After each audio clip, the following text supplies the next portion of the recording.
ஆத்ம நிக்ஷேபம்ங்கிறது இதுக்கு எல்லாத்துக்கும் முக்கியம். தன்னை அப்படியே ஒப்படைக்கிறது சுவாமிகிட்ட அப்படிங்கிறது இது எல்லாத்துக்கும் இதெல்லாம் அங்கம் அதுக்கு.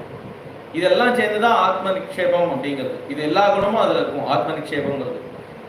அப்ப தான் ஒருத்தன் இல்லைன்னே வச்சுக்கலாம்.